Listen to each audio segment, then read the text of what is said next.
اسلامی دنیا کی وسیع و عریض علمی دنیا میں کچھ نام ایسے چمکتے ہیں جو صدیوں اور ثقافتوں کی حدیں عبور کر جاتے ہیں۔ آج ہم تاریخ کے عظیم شہر سمرقند کی پاک مٹی پر موجود ہیں، جہاں عالم اسلام کے عظیم ترین روحانی اور فکری عالم آرام فرما ہیں۔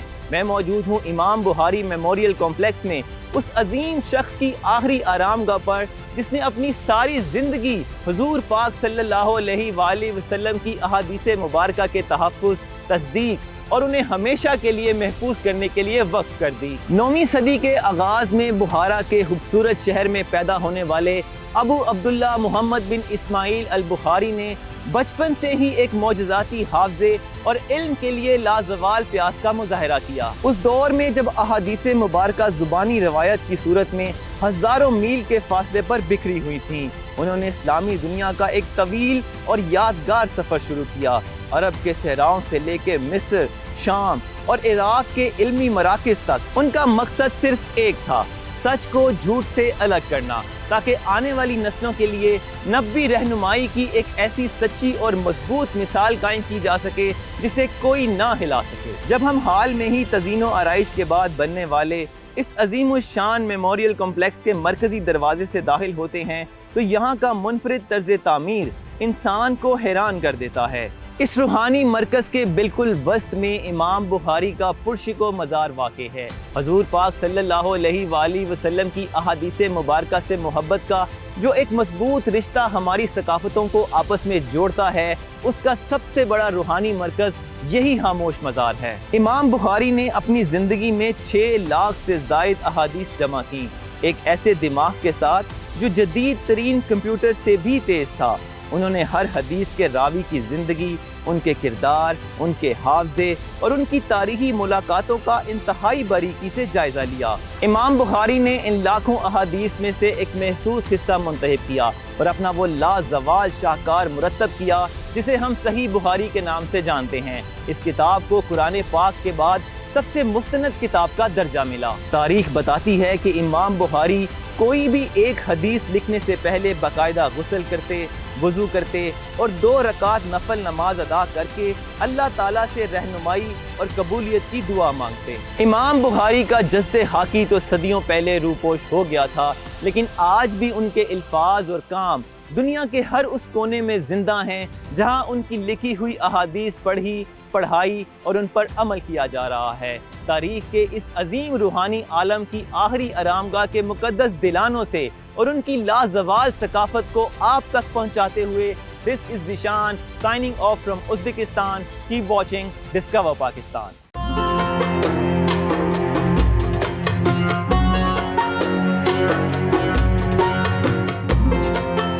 میں اس وقت ازبکستان کے تاریخی شہر تاشقند میں موجود ہوں، جہاں فرسٹ اسلامک سویلائزیشن فورم منعقد کیا جا رہا ہے۔ اسلامی تہذیب، علم، امن اور روشن خیالی کا راستہ کے عنوان سے منعقد کیا جانے والا یہ عالمی فورم مختلف ممالک سے آئے ممتاز علماء، محققین، دانشوروں، تعلیمی شخصیات، ماہرین آثار قدیمہ اور ثقافتی نمائندوں کو ایک پلیٹ فارم پر جمع کر رہا ہے۔ اس فورم کا بنیادی مقصد اسلامی تہذیب کے سنہری علمی و ثقافتی ورثے کو اجاگر کرنا، امن، باہمی احترام اور بین المذاہب و بین الثقافتی ہم آہنگی کو فروغ دینا ہے۔ نوجوان نسل کو انتہا پسندی کی بجائے علم، تحقیق اور اعتدال کی راہ پر گامزن کرنا اور اسلامی دنیا کے مشترکہ تہذیبی ورثے کے تحفظ کے لیے عالمی تعاون کو مضبوط بنانا ہے۔ 5 روزہ یہ عالمی اجتماع جو کہ ازبکستان کے تاریخی شہروں تاشقند، سمرقند اور ترمز میں منعقد ہو رہا ہے، جس میں علمی نشستیں، کانفرنسز، نمائشیں،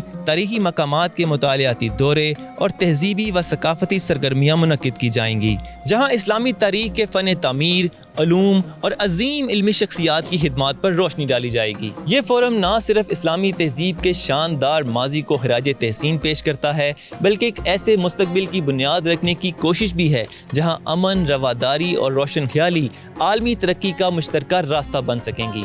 This is Zishan signing off from Uzbekistan. Keep watching Discover Pakistan.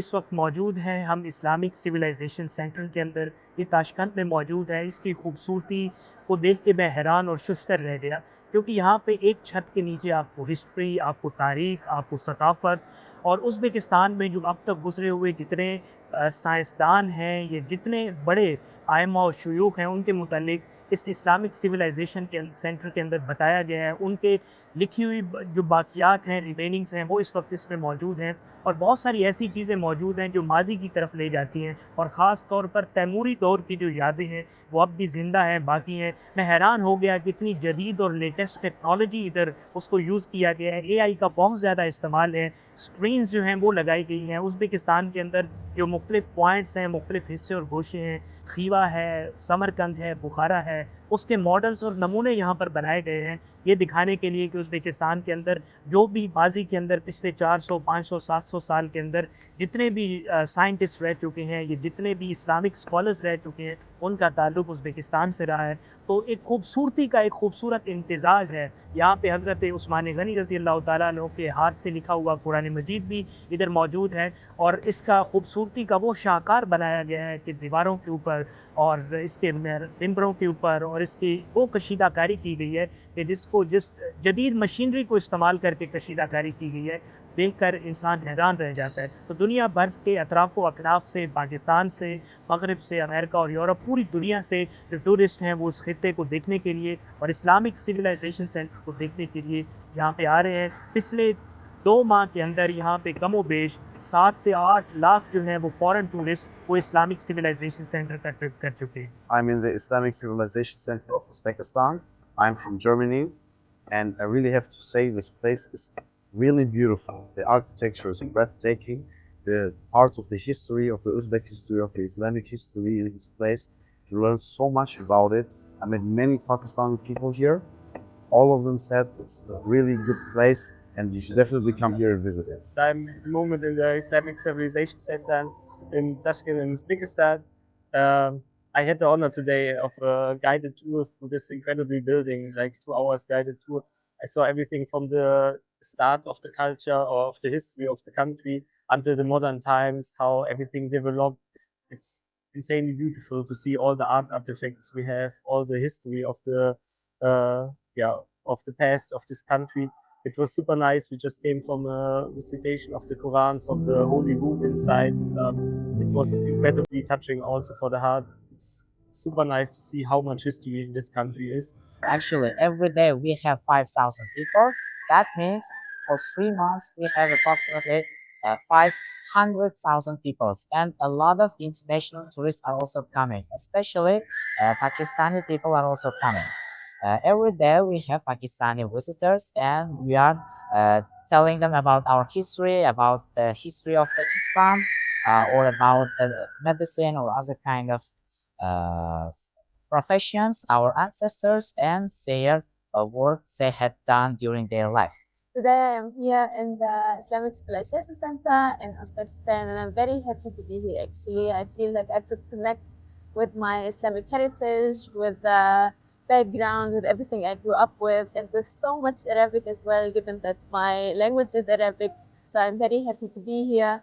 And I also have a special connection with Pakistan that many people don't know. Whenever I introduce myself and I say I'm from Palestine, people mistakenly hear it as Pakistan, and I think I wouldn't be more honored to be mistaken in another country. So a lot of love, Pakistan.